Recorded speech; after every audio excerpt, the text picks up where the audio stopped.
This is KCTV English News. I'm Nick Brontes.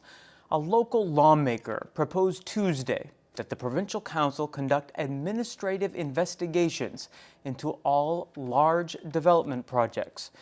Councilmember Chuseok's proposal covers projects like Shinhwa World that are at least 500,000 square meters in size.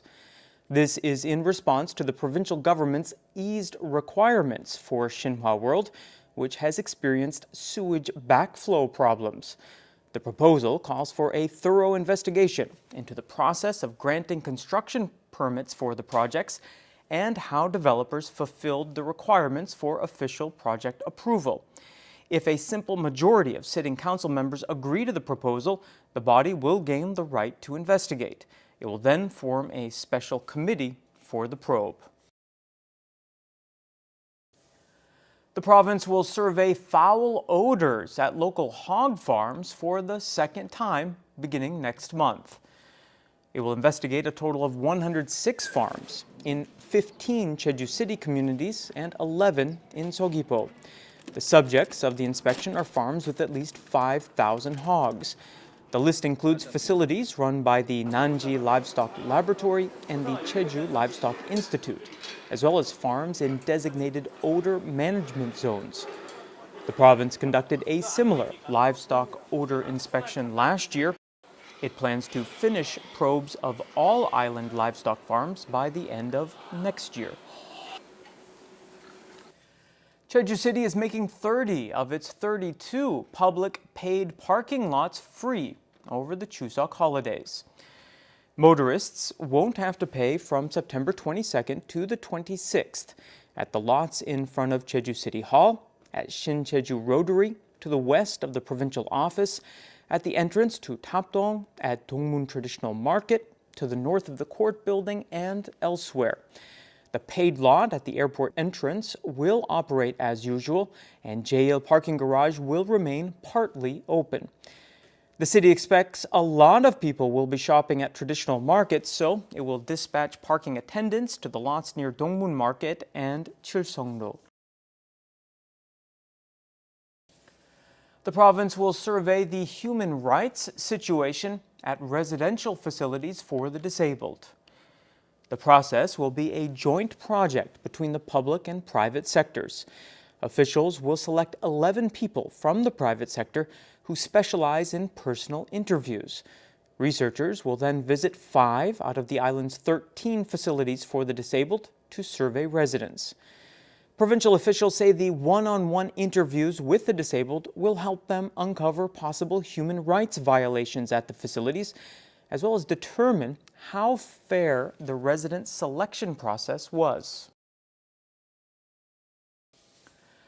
The Jeju Province Development Corporation is expanding samdasu production to meet growing demand for 500 milliliter bottles of the local water. It has set up a new dedicated production line for that size, capable of producing 1,270 half-liter bottles a minute. The new line was built using so-called smart factory technology, like an automatic conveyor system. Now that the half-liter bottles have a dedicated line, the JPDC plans to use the old production line for 330 milliliter and 1 liter products.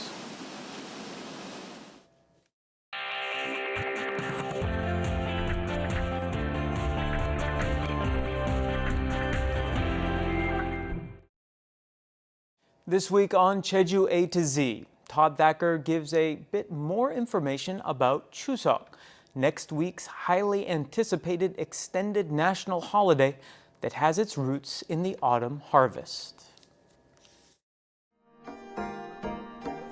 The Chuseok Harvest Festival is big news, and for some very good reasons.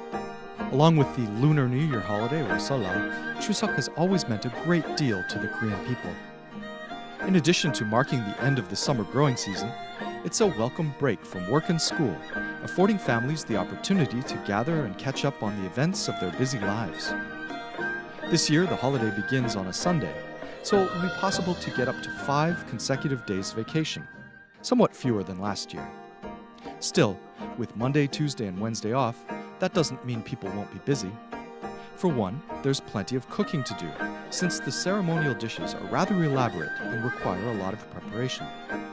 Jeju's Chuseok fair differs from that of other parts of Korea in a number of interesting ways.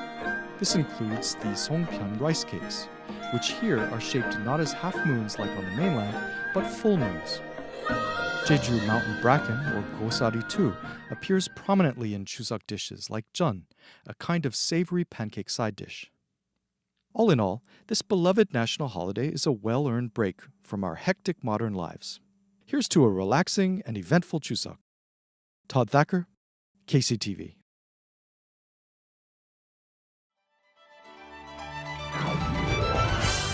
Korean and international movies are being screened for free at 3 p.m. Tuesday through Sunday at the Jeju Movie Culture and Arts Center in Tapdong.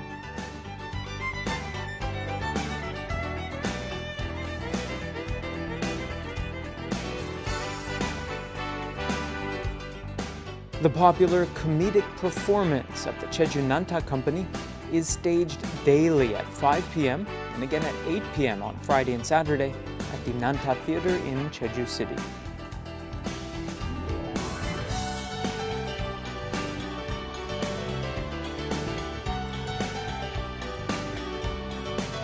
Brighten up your nights at the Jeju Light Art Festa, which is running through October 24th.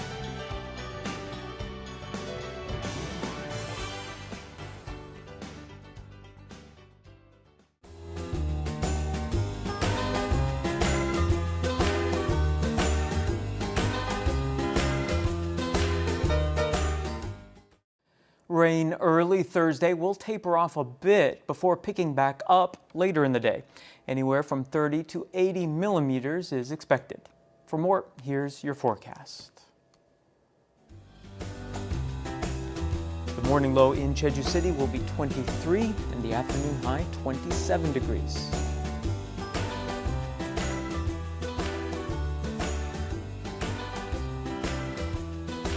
Exactly the same temperatures are expected down south in Seogwipo.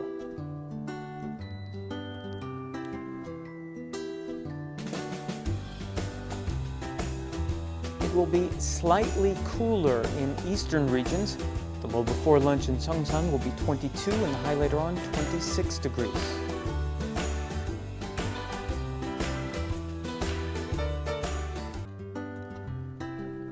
Similar temperatures are expected across the island in Gosan.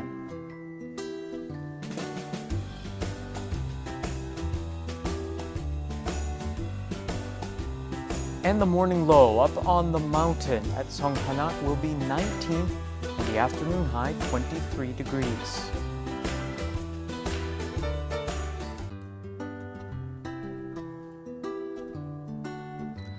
Out on the water, winds will be out of the south and southwest at 8 to 13 meters per second, and seas will be between 1 and 2.5 meters.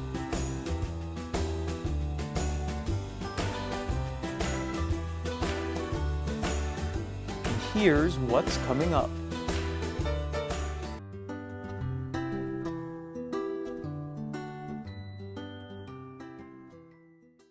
That brings us to the end of today's broadcast. Thank you for tuning in, and I hope you'll join me tomorrow at the same time. Don't forget to visit us online at eng.kctvjeju.com. 시청자 여러분, 고맙습니다.